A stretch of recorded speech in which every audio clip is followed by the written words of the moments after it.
I'm Bobby Cole. I'm the owner of Think PLC. We're based in Winston-Salem.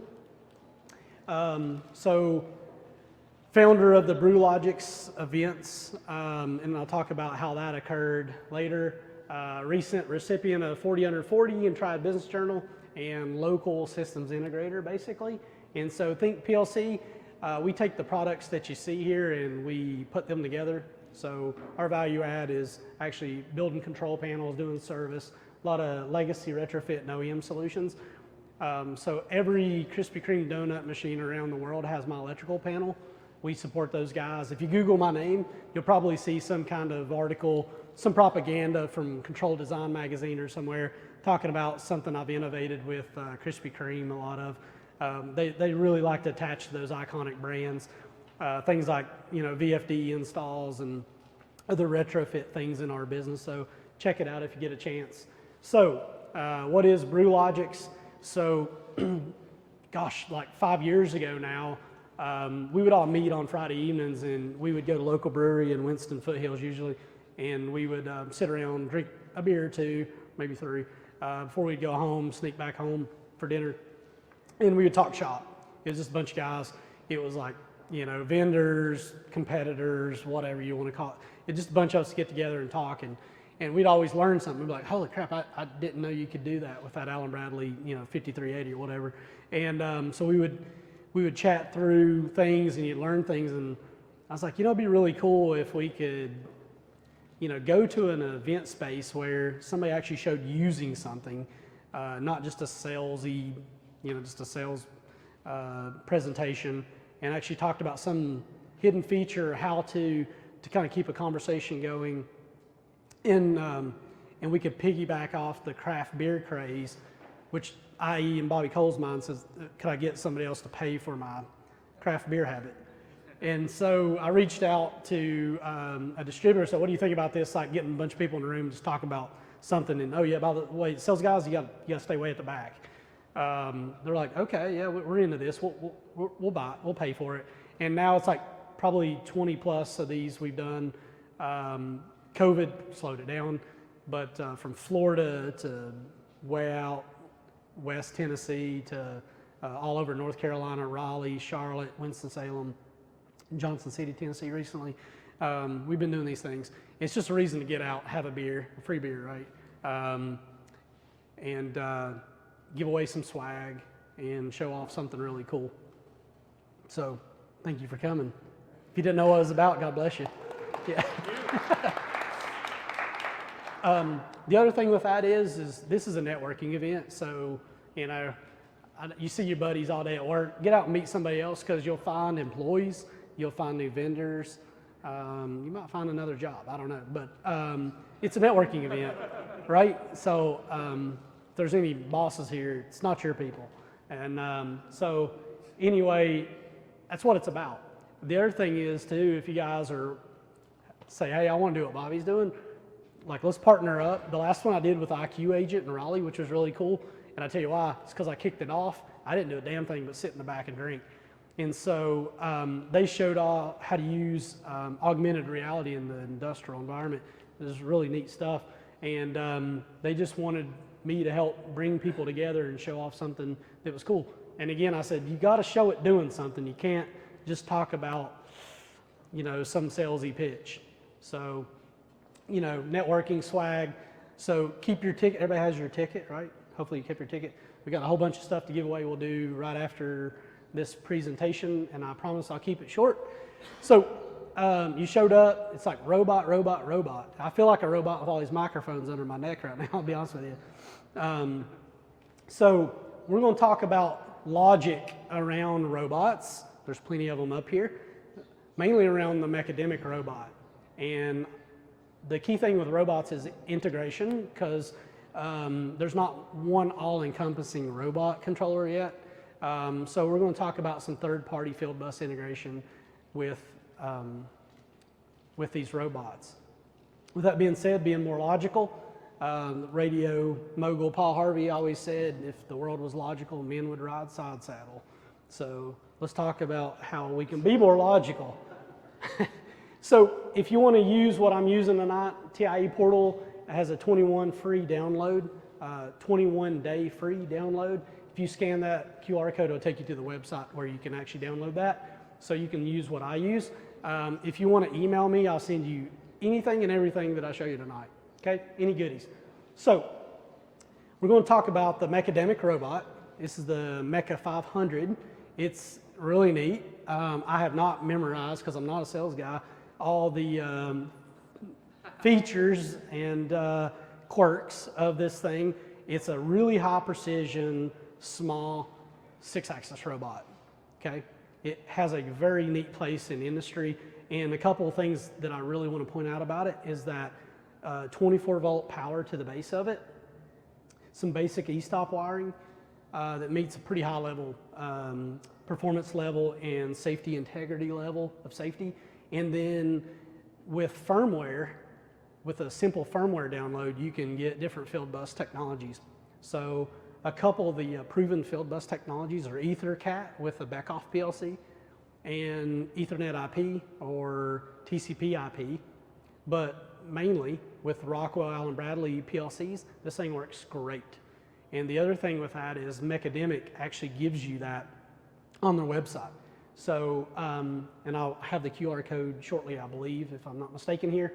So I want to share something with you, a little embarrassing. I have been developing the Profinet interface and custom libraries for Mecademic now for about a month or so. So they reached out and said, hey, we need some Siemens support. We want to do the heavy lifting for our customers. We want a global library with function blocks already written to make lives easier if they use our robot with a Siemens PLC. And also, we need assistance with the GSD file that makes the Profinet work. And I said, that's me, absolutely. So that's something I've had the chance to work with. This is my second day actually working with a robot. So powered it up and went to the web browser. And if you've not seen that, we can show that off tonight. But an easy web browser, simple IP address, you know, set your LAN connection, boom, you're online with it. You can start writing programs as you see here. You can pretty much jog the robot, teach the robot, do anything you need to do. The interesting thing about it is, which is unheard of, because how many people here has done FANUC, for example? Anybody done FANUC robots, right? So yeah, FANUC's the big name, right? So I get my Allen Bradley PLC out, I get the FANUC robot out, and then 3 days later, I'm like, okay, everything's talking. And you know, it's doing what I want it to do.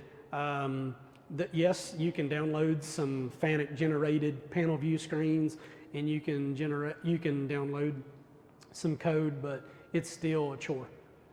If you want to add Profinet, you're looking like $6,400 card to add to the controller, as well as any other field bus technology, where Mecademic's trying to make that accessible at a very fair price. And it's just firmware download. So with that being said, quick connection with a decoded M12 and an A-coded M12 on the back here powered up. It has a base IP address in it, and if it has the firmware in it, you know, just get your PLC up and talking Ethernet IP, it's ready to go. So with that being said, a couple examples. This is directly from the Mecademic website. This is an example of the AOIs that you can download. You don't have to log in. They don't need your firstborn's blood or anything. You can download their AOIs. They have a step-by-step manual on how to use it. It works, and it works very well. Okay, so Ethernet IP, very easy. Okay, with using this robot, what I found is go to the website, get the manuals. There's two manuals you want. You want the user manual and the programming manual. I think I've looked at the user manual one time since getting it work. And you say, well, Bobby, you work with robots. No, seriously, it's that simple. And then CAD files, when we want to lay out our system, and then the firmware downloads I talked about, where you get these inherent features and upgrades over the years, you just download them right off the website. Okay, so today what I want to show off is something that Think PLC is helping develop with Mecademic, is growing their Siemens stature. Everybody can do an Allen Bradley with a robot, but we're not seeing it yet with Siemens. And so a couple things we're doing is working with the what's called robot integrator. and we're developing HMI templates, so all the robot screens will be pre-developed for you. You won't get to see those tonight, they're not out yet. But what you will see is the Profinet connection to the Siemens PLC. I'm using the S7 1500. You can use the S7 1200 or the S7 1500, it does not matter, okay? I would caution you that if you're using all the complexity that you can get out of the robot, from torque settings to all the complex tags that's mapped for you already, you could limit the peripheral I/O area that's available in 1200. You could max it out with multiple robots. If I had 10 of these things, I may want to go to a 1500. So something to think about. So with that being said, I'm kind of done with PowerPoints because I don't like PowerPoints. I'll come back to this. This is my contact info. If you need anything, feel free. Housekeeping with this. I'm not done yet. I'm going to actually go on TIE portal and show it off real quick. But I missed a couple things. If you see a open box of Krispy Kreme donuts on the table and nobody's claimed them, take them, right? These are for you guys. The Blue Bay and the Think PLC beer mugs, take those. You know, cautionary thing, don't take the ones from the brewery here. They get mad at me when we do that. But take a Think PLC and a Blue Bay mug when you leave. And I think that's all the housekeeping. We can hop right into the live demonstration. So thank you guys for bearing with the PowerPoint. So I'm going to hop over to my virtual machine. A couple things, I'm using V16 just out of initial development.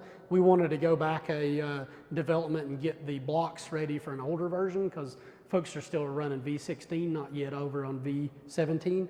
And so this morning I threw together a very simple screen to make the robot run. You can choose a simple program and just read some positions directly from the input peripheral area, as you see here. I'm running the PLC WinCC simulator so I can have the HMI live. I'm not talking to a real PLC. The code exists in the 1500, but the HMI is simulated on my touchscreen. So in TIE portal, I've added the Mecademic GSD file, which is a download right off the website.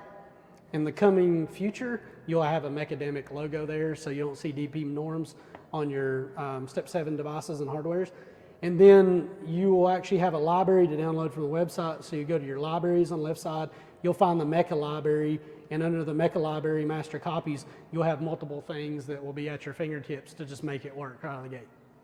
So if you want to use the base IP address that exists in the robot, by all means do that. If you want to change it, that's the one thing you'll need to do to actually set the IP address. Another little feature that's a free download is the Siemens ProNeta tool. How many people here use BootP from Rockwell to load an IP address in a device? Well, it's pretty archaic, and in the method of looking at device names, MAC ID, and IP addresses. So ProNeta is a free tool. You can download it off the website, again, without even no login.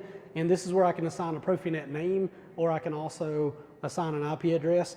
It also will show you the topology of connection for your network. It'll look over other subnets. So I also use this tool to set IP addresses in third-party Ethernet IP devices and Rockwell PLCs now, just because of the display issues I have with Rockwell's BootP, where it's just broadcasts a bunch of MAC IDs and you can't tell what the device actually is. On Siemens devices, some neat things are you can right-click and say start flashing the LED, and before I download to the wrong device, I can actually highlight whether it's a drive, HMI, or a PLC. I can know what I'm doing. So there's some tools in there. You could spend a day with all the features of this, but this is a good way to get an IP address and a Profinet name. Simpler than that, you can simply right-click on the device and say assign device name. That's the first step. That's it. That's all you got to do. Once that's assigned, you have good communication. You can do, obviously, you can ping the device to make sure you have a IP. You can drag in the function blocks you want to use, whether that is to call a program that's already written in the robot, get all the statuses, or if you want to basically come up with a programming path inside the PLC, and you want to give it joint locations and the type of moves to do, whether via joint or world moves via the tool.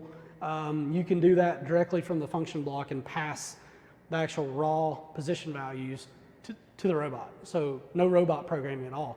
You're using ladder logic, cause and effect matrix, STL, STL, or whatever else you want to use. You can do that directly in the robot. So there's essentially, we'll call it a dumb robot. They probably don't want me to say that, but it's just a robot waiting for a command.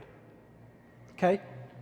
So for simplicity reasons, in main OB1, I created a function block.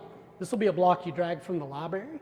And when you drag that out, you'll enable the robot. You can reset any faults on the robot. The program number, I'm running program number 5 in the robot. Do you want to run the program, and does it need homed? Okay, once you home this robot the first time, you don't need to home it again, unless something major's happened. Okay, so with that being said, it's as simple as drag and dropping a function block and tying tags. When I did that, I did it through the WinCC option.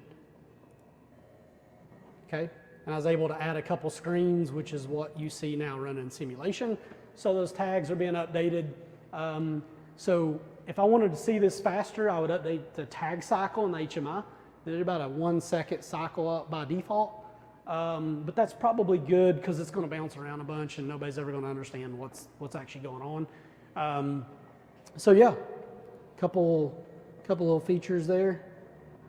You can, on the fly, without doing anything fancy, you don't have to do any re-triggers. It's already done in my function block. It'll just jump to after the program loop has finished, it'll actually jump to the next program. So just real simple stuff. Whatever commanded velocities, by the way, the velocities can come remote as well through the PLC. And that's all good, but let's look at what data is coming in and out. So to wrap up, I'm going to come up to my PLC tags. You would drag these in from the library, and in there you're seeing all the data that can be mapped to and from the robot. So these are all the inputs. So there's something like 300 bytes of data that come from this little bitty robot. And that's something we're working on now, is narrowing that down. So for basic applications, you don't need all that. You shouldn't be taking up peripheral memory, and shouldn't take up scanning processing power.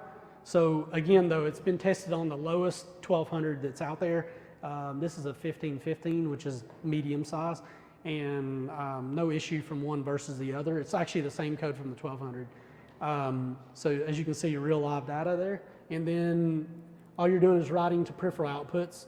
So the PLC code internally is being mapped to those peripheral output words or bytes. And as we do that, we tell the robot what to do. So I wanted to share that with you tonight. This robot is very capable, and I'm seeing a lot of them hitting the street now. Blue Bay has found it to be a great product to rep. I know they're selling these robots, and Brad, who will come up next, he can talk to you a little bit about where they're seeing these, like what industry's using them and best case and all that good stuff. I can answer any questions as far as interface with the PLC side of things. But that's what I wanted to show you. I wanted to show off real quick. It's that simple. As fast as you can create a project and drag out a library block, you can be operating a machine. So thank you guys. That's it. We can get back to drinking beer after Brad's done. Yeah. So thank you.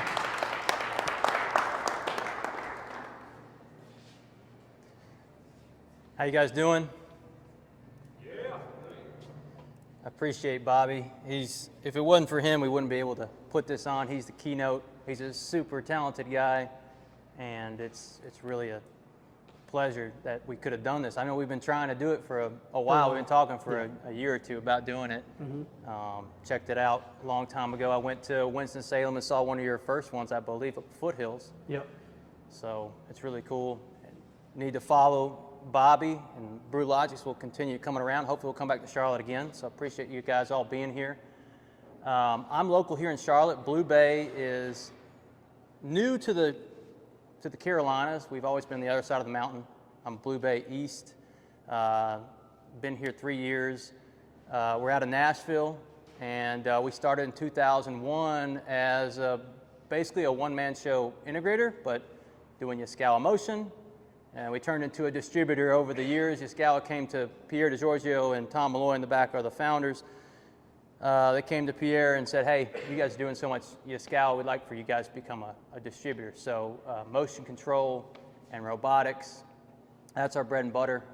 We're a distributor that likes to help the customer at the point of sale on the engineering side. We're not going to attack the purchasing side. We're there to help be an extension of engineering for you guys.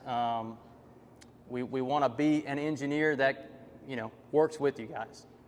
We can help with programming. We can help with putting stuff together, and we know all the integrators in the area. And I used to work as an integrator myself, so I've been on both sides of the aisle. I know how hard it is to pull a bunch of stuff together.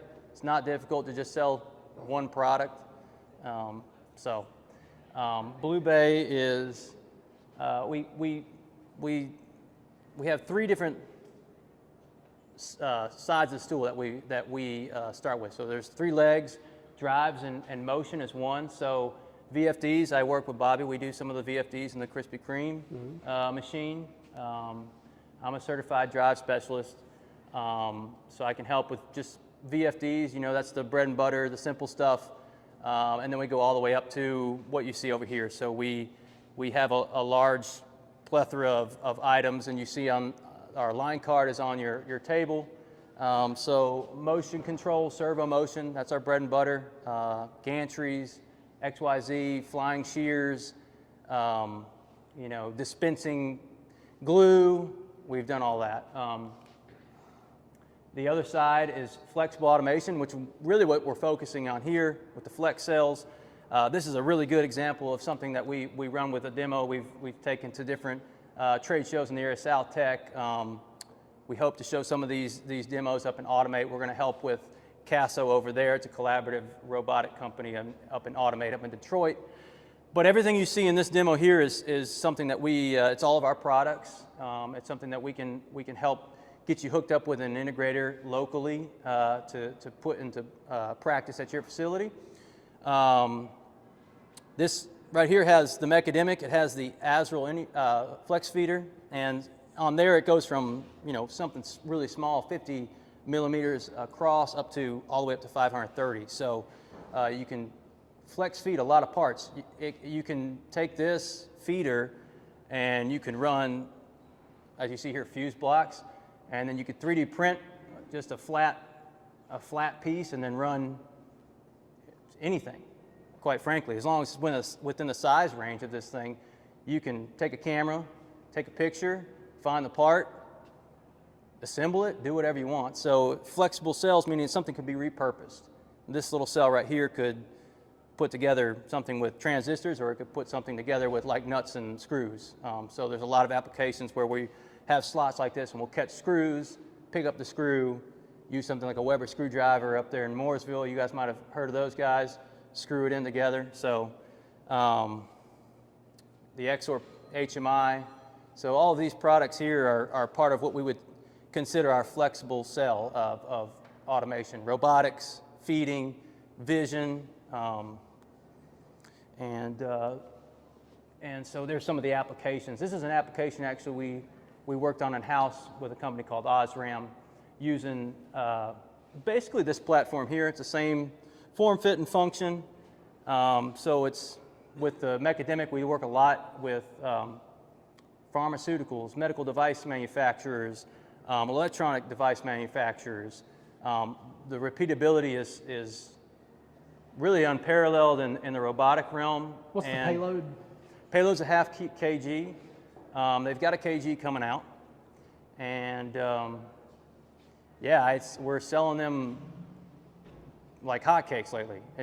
The word's getting out. They're new, but it's a really cool robot, and there's no one else in the 6-axis realm that can hit that repeatability. We're also doing an application with a company up in Raleigh-Durham where we're looking for tiny little bugs, larvae. Western cornworm is the actual name of the bug, but it's 50 microns in width and they want us to take a picture of it on a petri dish and find it with this robot. So it runs the gamut. So, and then over here, Casso collaborative robot. We want to give it an honorable mention. It's our it comes from the founder of UR, Christian Casso, and once he left UR, they got bought out by Teradyne. He decided to start a new company. It's 7-axis. It's the same payloads and same reaches as the UR, but it has 7-axis. It's really good for bending around corners. If you're doing CNC work and machine tending, it has that ability to really kind of act like a rubber band or a snake to get around and get to some really cool spots. So, and then finally, on robot is this little vacuum gripper on here. They've got a lot of really cool products. It works well with collaborative products. They have sanders. They have 7th axis that can lift and lower the collaborative robots. The cool thing about this vacuum gripper here, and we can show it later here and get it running, it does not need air lines. It has a little vacuum generator inside of it, and you can pick and place, you know, whatever with it without any air lines. So no solenoids and nothing. It's pretty easy. So. And I also wanted to show, you probably saw Kevin Goff, he's the other Blue Bay East representative. He's the account manager here in the Carolinas, so I hope to see you guys in your facilities and work with you guys in the future. I appreciate you guys coming out, and now we can drink and talk more and play with the robots, and if you want to drive it, we can do that too. Sounds good. Any technical questions? You guys have any questions you want to throw out there? Like, where's... Go ahead, James. What's the list price on that? $16,500. That includes the controller, the drive, and all that? Everything. And that everything you see here is, that's the controller, that's the drive, that's everything. The only thing else is there's an e-stop that you can use box. with it. Yeah. Mm-hmm. It's just a safety circuit. And no additional charge for field bus. That's right. It's a firmware upgrade. Yeah. It's coming with grippers. The price. What's that? The gripper is about $1,800. This particular gripper here, I believe, it's a servo gripper. Is it the price? No, it's $1,800. This part is separate. Yeah. That's the only thing that I would say is separate on it. It's a servo gripper. This is actually a private labeled EGP from Shunk, and they call it the MEGP, the Mecademic EGP. But it's a servo gripper, and it allows you to I think it has 40 millimeters of. Something like that. No, 20 millimeters of gripper length. Single grip. Yeah, so. And it's controllable through the field bus as well, so you can... It's a 7th axis on it, basically. 7th axis, and you can control it via the PLC you would interface with if you needed to, which is pretty neat. Sometimes you'd want to do that for recovery. Right. Yep. What's the lead time on the Mecademic? 4 to 6 weeks currently. We should be back to a few days soon. They're working out a few chip things right now, but yeah, That's compared to, crazy. I'm hearing of other people that are at 50 weeks right now. Yeah. No, are they made in Montreal? Because I know They they're are. supported. Yeah. They are made, it is imported. We'll generally bring them in to Blue Bay in-house. We've kind of got a deal set up that's not going to deal with all the importation fees. Rob over there, he's nodding in agreement. We'll bring it in-house and then we can get it shipped to you and get rid of all the, not worry about the importation Canadian fees. importation fees, That's right. yeah. And they support those guys. They're there till 6 p.m., answer their phone, free tech support. They've been great to deal with. Yeah. So I've made friends through helping those guys, and now I'm calling them and saying, hey, I need help. So Alex and Stan up there are really good. And I know Rob can attest to it too. Rob, he's done a lot in integration, and he's worked through a lot of bugs, I know, with the Ethernet IP years ago, right? So, yeah. and with Alan Bradley, so. I think Alex has it figured out now, it seems like. So. Oh yeah, Alex has been great support. Yeah. What's the accuracy of it? 5 microns. That's at point to point. From point to point, 5 microns repeatability. It's unmatched in 6-axis land, and there's really very little scares, I would say, that are even. You're probably a lot of 6-axis arms are running at like 20, 25 microns probably. So, yeah, like the best ones. Nearly 5 times. Yeah, 4 or 5 times better. Yeah, I've actually have a couple customers. Some customers are just running them on IAIs. I have others that are putting them on very, very like accurate screw axis, like maybe like something like a 404 XR from Parker. I've seen people putting them on those Bosch, what do you call those flex cube things that fly around electrical magnetic? I've seen them put them on there. Yeah. So. Yeah, but I don't think they're selling their motor to connect to an external axis yet. Yeah. Yeah. Yeah, it would be kind of something tied together with a PLC. Yeah. Yeah. How many different sizes do you have? This is it. This is the one they got, but there's a 1 kg coming out, and there's also a Scara coming out. Yes. Yeah. Same size range. Yep. Yep. Super fast. Yep. Yeah.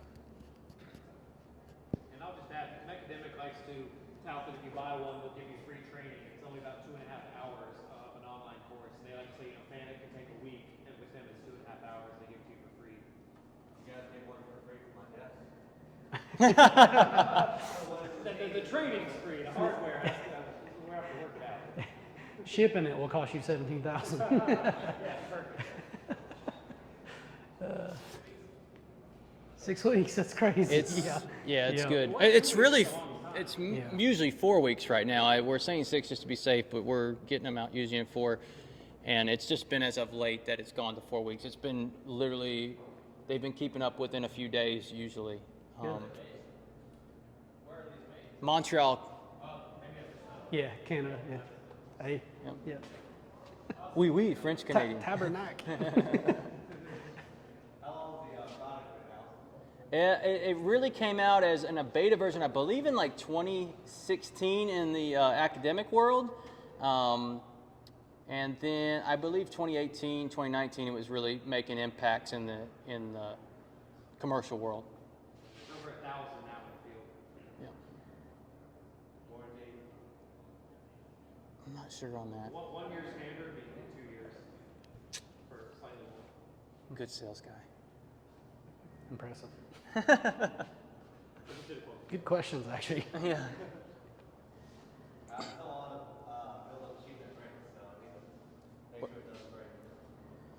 Yeah, there's a lot that are running out there. I can put you in contact with some of the people we've sold it to that are it's still running and running well. We've got a customer that is running actually right now, which is interesting to note. It's a half kg, but he's running about 3 or 4 pounds with the center of mass, which really adds to the load because they really are rating these things right at the flange. When they do a rating on a robot, it's usually right at the flange. His center of mass is further out from the flange with like 3 or 4 pounds, and he's actually has a sheet of lenses that they're the lenses that go on the Oculus that you see from Meta. They've actually just got bought out by Meta. He integrated in a house by himself and took the part, and he's actually measuring the concavity of each lens by reflecting the concavity of the lens over a laser, and then it comes down to another receiver, and he needed extreme repeatability, and he's been running this now for 6-7 months. Really we're overrating the robot. I told it when I sold it to him, I have no idea how it's going to do, and it's still running. So I think they're tough guys for My sure. understanding is the dual encoders is how they're getting the repeatability. Yes. Yeah, there's one incremental and one absolute on every single axis.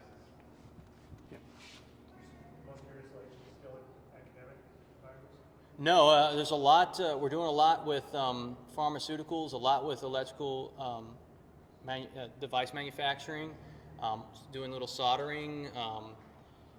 Rob can tell you we're doing it with some big names out there. So yeah, there's a lot in the commercial side. Yeah, we do well in the academic side too because of the price point and because of the open nature. Every other robot has to. We're going to talk FANUC, we're going to talk Yaskawa Motoman. It's their own language, it's proprietary. But here, these guys they're totally open. They look at it as a slave servo. It's like what they first started is they just want it to be an EtherCAT servo, like you talk about. If you got a Beckhoff PLC and you just want to bring in anybody's EtherCAT servo on that master, rock and roll.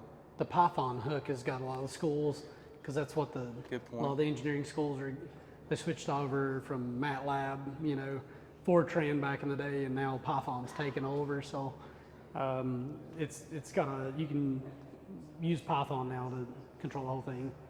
So we're playing with some ignition directly to it, handing it Python. So we just sold one to Virginia Tech. So yeah, the academic guys are flocking to it for sure.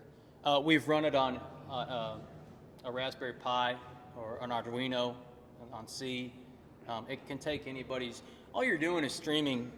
You can just simply stream their commands to it. They have a really concise, small command set, and you're just streaming strings to it. Is all you're doing. You give it the ASCII string, concatenate it, and off you go.